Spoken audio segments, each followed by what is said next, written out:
recording. Oh no. Wait, oh no. Right, Hold on one second. Let me just try this. Everybody ready? Right, cool. I got you.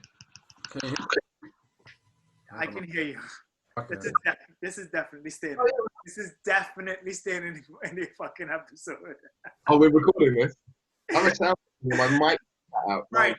All right, everybody. Welcome again to Mangoseed Selectors. And today in the Selectors chair, we have Mr. Sam Dyson. Fireworks. Sam is a producer based in Bristol at Freehouse Studios. And we have worked with Sam for 5 years, maybe. I don't know. I can't remember. He's produced some songs for us. Sam, tell the people what you do. I run Freehouse Studios in Bristol. It's a small recording studio. I work kind of like a third of my work is rappers, grime, trap, drill, that kind of stuff. A third of it is bands like Mangoseed and stuff like that. And then a third singer-songwriters.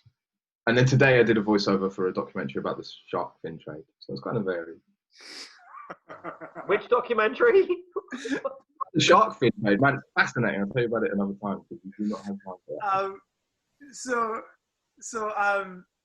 So with these conversations, we talking to musicians and producers and people that we like their brains about music that they worked on, music that they've done, and music that that they love. So let's talk about two tracks, which will be in the Spotify playlist that you sent us. One of them is ours, which is Jaja, and the other one is by an artist called Brother Man. Let's start with that one. So that was, it was a tune that he did with somebody else, like a sample-based rap tune. And it kind of took off like nothing he's ever done has. So when it hit 100,000 plays on YouTube, someone just uploaded it with a picture of him to YouTube, and it hit 100K. So to like celebrate that, we put it out on a picture disc, a 7-inch picture disc, like a full live band version, featuring Sam, your drummer from Mangoseed. We were living together at the time. He's much better at drums than me. And a violin player called Amy Butterworth, who knew you guys.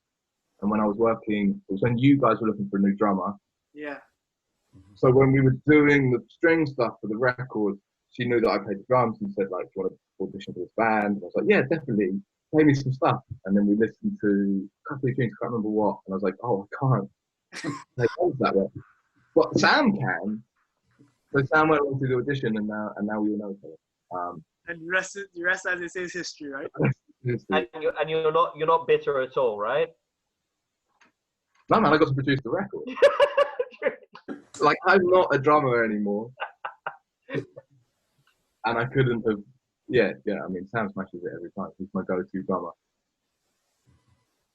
Yeah, I mean, to be fair, the Irish kid is a very, very good drummer. He can't be with us tonight, but he is ridiculously good at drumming. The version that was up online that got 100,000 views, that wasn't the live version, was it? No, it was a sample. It was William Bell and Judy Clay. Private Number was the sample. It's beautiful. It's been reworked in so many different things. But a guy called Timo, What? Stacks. Stacks make a return. So we were talking about Stacks the other day. Tell him the context, Carl. I was talking about Isaac Hayes. And about one of his albums, Black Moses. And then I started talking about Stacks and why I like Stacks. Stacks. So yeah, that was the original. It was really cool. This guy called Chemo produced it. He used to make loads of beats in this kind of UK hip hop thing. He ran a studio with Jess down in South London. He's not there anymore. I don't know what he's doing these days. It's definitely music. But yeah, I remember hearing that song and buying the album. That's how I knew who Brother Man was. And then me and him worked on other stuff and became friends through that. But always that song was kind of like, it was kind of his like hit. Yeah.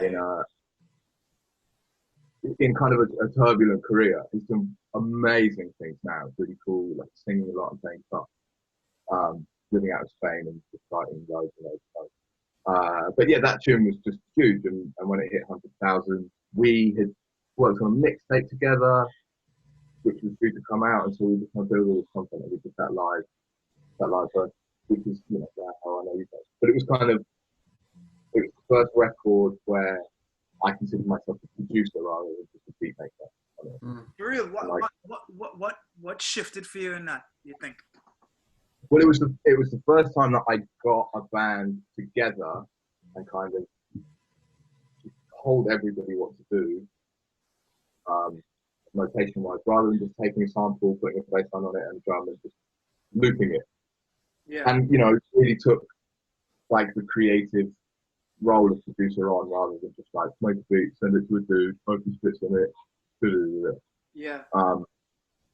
And yeah, like really getting into it. Like I've got a lot of the people that played on it, just they came into the studio for like 3 hours with me, friends of friends, and you know, if we didn't get the part there, then I was diving in and chopping up and retuning bass notes to just get the exact bass line that I wanted, rather than just like, oh well, that'll do. This kind of works together. Yeah, and like everything. It was my project for my end of uni, like my last project at uni. And everything, which room we recorded in, which mic we used as preamp, like I got really involved in it because I've learned all this stuff. Yeah. Whereas before it was just my MPC, my vocal bass skills and drum loops. And listening back to it now, how do you feel about it listening back to it now? The mix is awful. You think? I don't think so. For what I'm doing now, like, because that was 7 years ago. So like, I'm glad that I think the stuff I was doing 7 years ago is awful. I love the song people that still listen to, and just checked it out again. I probably haven't listened to it for about 6 months, just like in preparation for this. And there's one bit, there's a sax solo in the middle eight. Yeah, I've got that written down. This is my notes. I've got written that sax ... breakdown 8. Yeah, right. So like my like I told him to do that. Like the first phrase he plays is the first line of the chorus, played on sax, and then he kind of drifts off from there. And I'd stolen that as a live video of Slightly Stupid, and they've got sax player come up and does that. I was like, that's cool. I'm stealing that. But right at the end, the last note of that doesn't decay all the way to the end. I chopped the end of the note off, and I didn't even realise until it was pressed on vinyl. And my friend Charlie, who co-wrote "Still Believe," the backing track "Still Believe" that we did, he just sent me. He heard it and he sent me a text. He goes, "A shame about that sax, isn't it?" He talked about, oh, you got the end of it. But yeah, like I'm super happy with it as like the start of my, like I say, like when I consider myself a producer. I wish I could mix it again. I lost that and all the music that I've made prior to 2014 in a hard drive crash. Oh. Everything. Oh, that. And I managed to get it back. I did a hardware whatever.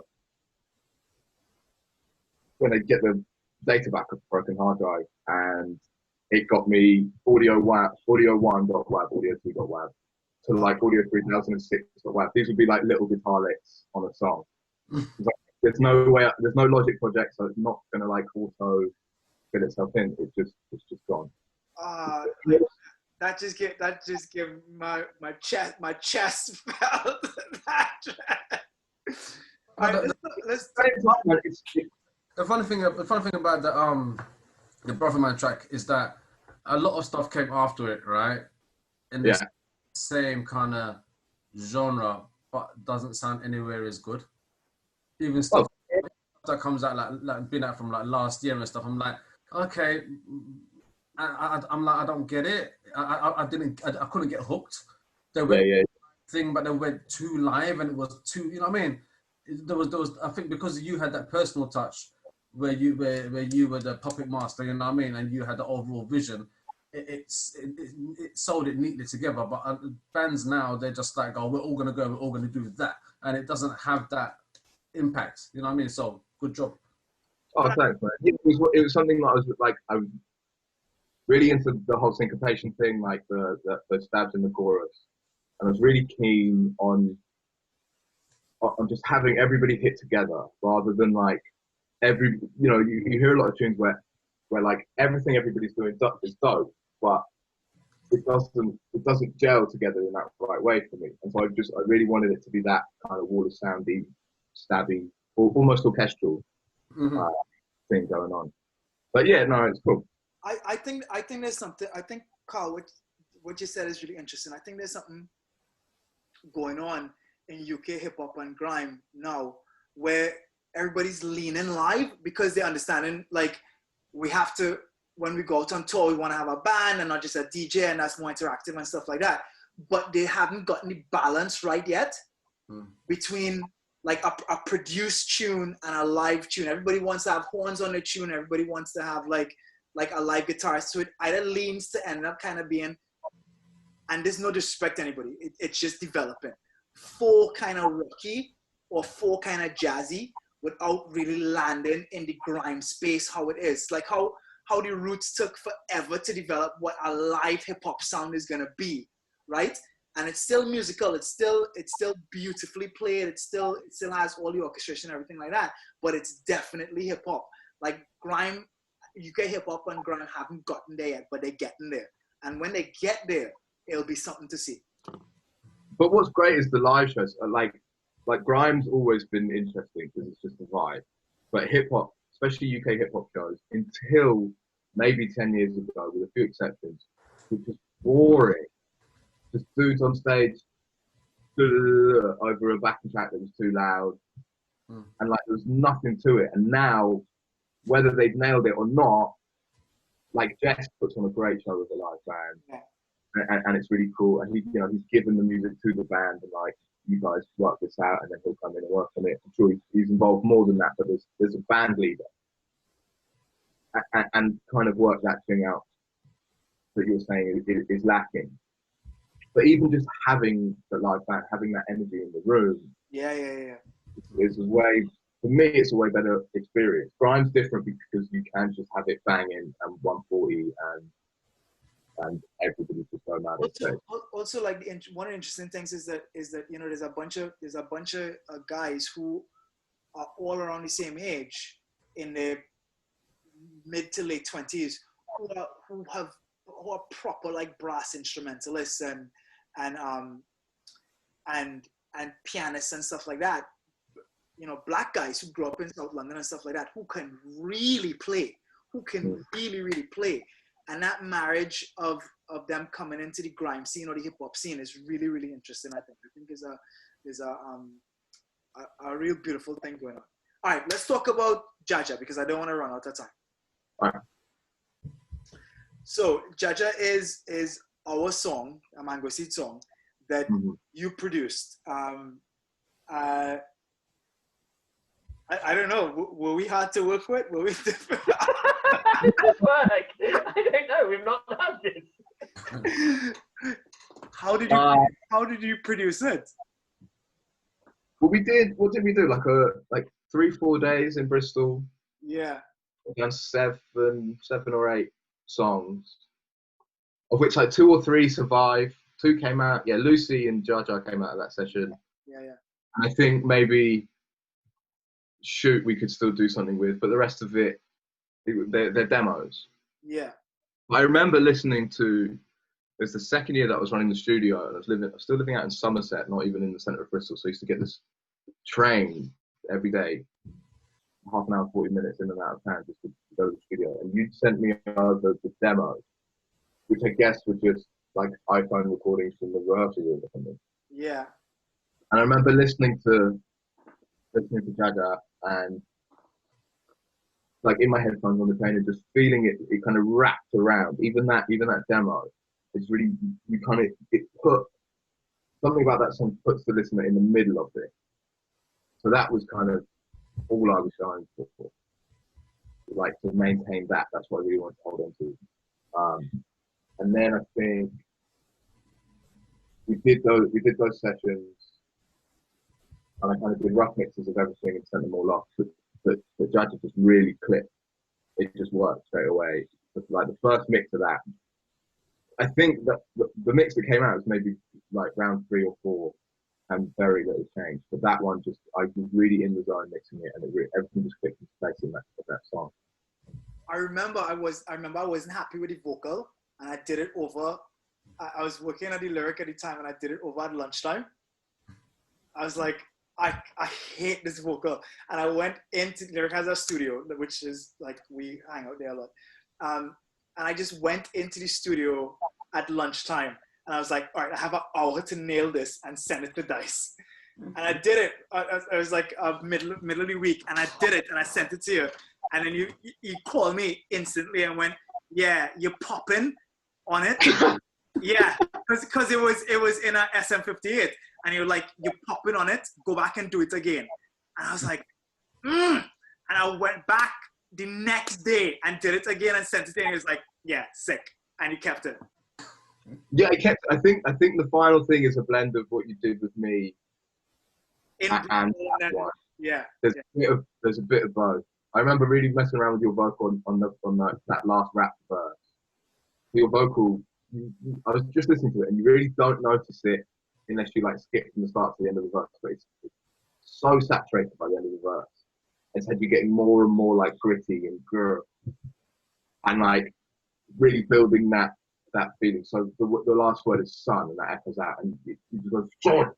Like you can't barely make it out. But I can't remember what it was about that. I think it was something about like the way that whole verse felt that I wanted you to really go with it in that way, and obviously we couldn't. You know, we're working with the audio, so we can't like start clipping out the preamps and everything. So we had to kind of massage it. But yeah, I was really happy with that.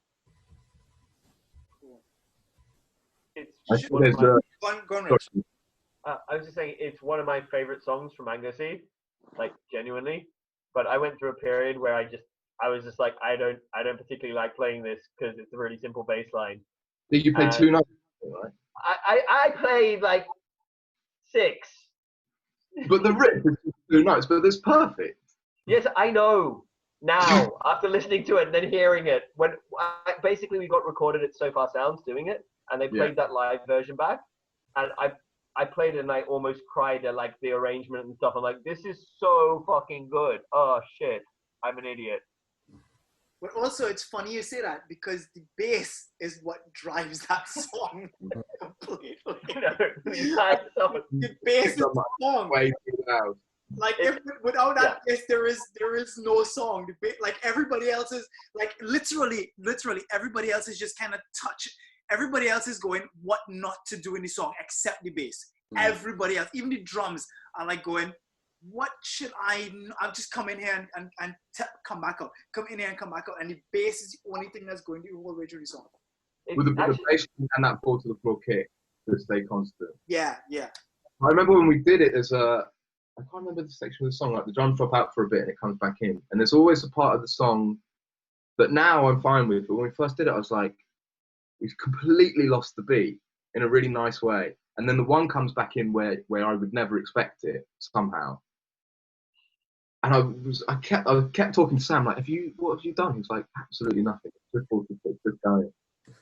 But I like that it's something that's so simple, but it's still kind of, it sounds more complicated than it is at times. I think that's Because even when I'm playing it, I'm like, when I'm playing it and I'm doing my bit, and then I hear the bass and the drums coming, I'm like, how do you do that?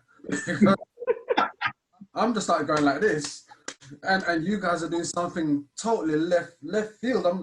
And every time I play it, I still don't know how to do it. I'm just like, I'm glad you know what you're doing, because if that was left to me, we'd go to shit. You know what I mean? But yeah.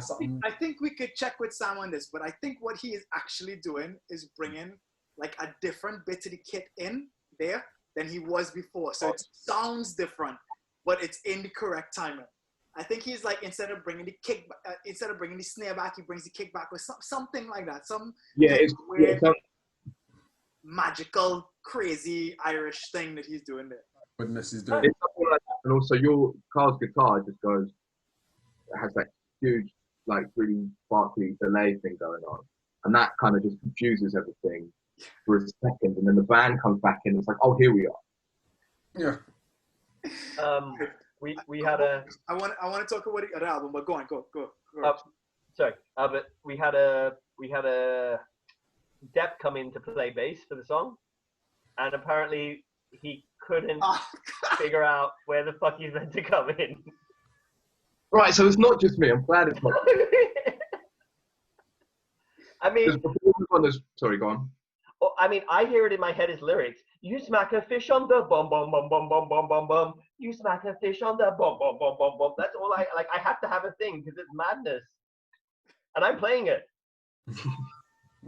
All right, Dice. So the album that you want to talk about is "Don't Mess with the Dragon," right? Yeah. That was Marley. This is like. What? Yeah, it's. All right, tell us about the album. It was such a, when you guys said your favorite album, I was like, well, there's no sense. I don't know. Give me 2 years and I'll figure it out.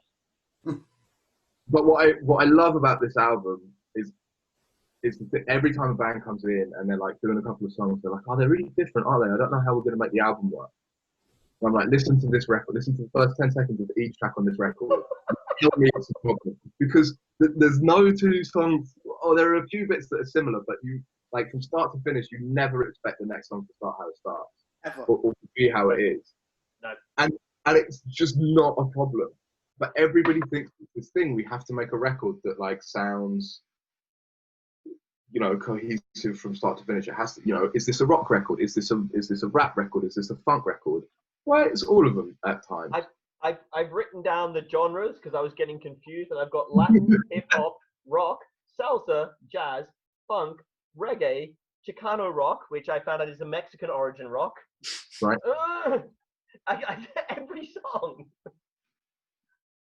Yeah, no, I just think I think it's such a cool thing to do, but it still sounds cohesive because it's the same people playing it, and that's the most important thing. There's mix engineer, a guy called Andrew Sheps, who's done everybody. But he did a record. I've never heard the record, but it's called The Hoosiers, I think. And apparently that record, every song is completely different. And he's asked, like, how do you make it cohesive? Like, I don't need to. It's his voice on every song. Like, that's what makes it cohesive. He's singing it. And I think of this album. Like, there are bits of this album that I don't like. There's songs on it that I would never put on. But you just can't hate them for just doing whatever they want once with it. I mean, like that's the takeaway from me is that they are doing whatever they want, whatever they go in the studio and feel like doing that particular day to write that song is how they want to write it, and that kind of bravery to me is really beautiful in the way that they write, and also the thing that's kind of bubbling out of the record is just joy. The joyfulness of playing. Yeah, absolutely. But then you have like my favorite tune on the record, Magnolia Soul, which is again this really syncopated. It's probably one of the inspirations for that Heart of Them track. And I think we'll have to cut this out if I'm wrong. I think it's about Hurricane Katrina, but it's just this funk hip hop record, but it's really deep. Like when you actually listen to what they're talking about. And yeah, I've always liked that about music, how you can make really fun music about not necessarily fun things, and you get it can be a party tune and a conscious tune, and you at the same get time. Yeah. And I didn't, the best thing about doing Selectors, and I keep saying this, is about getting introduced to music that I've never heard before. I never knew this band existed before, and they made me feel really like, oh, okay, like all the stuff that we make, okay, like it doesn't have to all be a one particular thing, or it made me feel more confident in us as a band. Cool. Away with it, and like knowing that we could play all of these different things on one particular record and it still be all right, it still be okay. It's still us, and the vibe is still there. Yeah, they really get that across, and it's a party. The whole record is a complete Begin song. to end. Complete. Yeah. It's one of those albums that you're abroad somewhere on holiday, you know, for maybe 3 weeks or something, and then someone's got this album. You think, oh, what's that? You pick it up and play it, and it's one of those albums that will just remind you of the place you've been, and it just sets it, and it, you know, really seeps into you. So when I'm listening to it, I'm just thinking, now, what country would I be in listening to this? Or where would I have discovered this album? You know, I mean, it's one of those you wouldn't really find in South London. You know, I mean, somebody would listen to you in the most simplest way, and oh yeah, like, yeah, I'm going to the beach. Can I take that CD with me? Or yeah, can I have that playlist? You know what I mean? But yeah, they did. Sorry, man, just quick. Like Charlie Tuna is on their early stuff. The album after that had like Jack Johnson on it. The album after that was produced by Dave Stewart. They're like this kind of cult band that have like dabbled with all these different people. But it's just, you know, that's never, like you say, you're never going to hear that in South London. That's never going to get played on Radio 1. Mm. So like you'll step before, I saw them at the O2 in Bristol a few years ago with Charlie Tuna. And like talk about putting on the show, at the end of it, they come into the audience, they all put on like marching band drums, and they come into the audience and they play the last song of the set in the audience with everybody. It's an amazing show. And they'll sell out venues of that size across the UK every year and do the festivals. Through the festival circuit, but that's, you know, that's kind of all you get for them in the UK. Well, I mean, that's you know, those are gigging musicians, and that's a life. You know, I love bands like that will just and will do their thing. You know, and doesn't have to like the you know, the radio is this amount of all the music in the whole world, and that can't be the thing that defines everybody else as a musician. Anyway, all right, we're gonna run out of time, and I don't want to do that. So, Sam, thank you so much for coming and hanging out with us, man. Oh man, thanks for having me. Let's see each other soon in real life. In real life, what do you have coming up? You want to tell the people anything? I have nothing coming up. It's COVID, you know. Like the studio's back open now, but I can't have bands in for social distancing and stuff like that. But there's this grime MC that I'm working with, a guy called Dotty, D-O-T-T-Y. He put his first video out on Grind Daily. It got 100K in a week. The next video comes out next week. It's really cool stuff. Like if you're into that kind of thing, it's really cool. And he's just nailed it. He's just like really figured out how, you know, what he's doing and how to do it. But other than that, I just put out a record that came out that I recorded and mixed by a band called Twin Arrows. That's quite fun. I know there's some sort of Jeff Buckley, Radiohead vibes in there. But yeah, man, that's it until the world goes back to normal and start working on some new stuff. Cool, man. Well, thank you for hanging out, and hopefully the world goes back to normal as soon as it can. Thank everybody for watching and subscribing and checking it out, and go and listen to all the music in the show notes and on Spotify, and go click on all the YouTube links and go check everybody out. Sam Dyson, thank you so much. Thanks, man. We'll see you soon. Selector.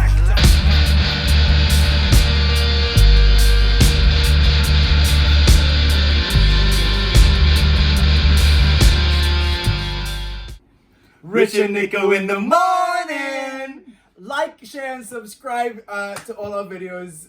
And if buy our shit and stuff.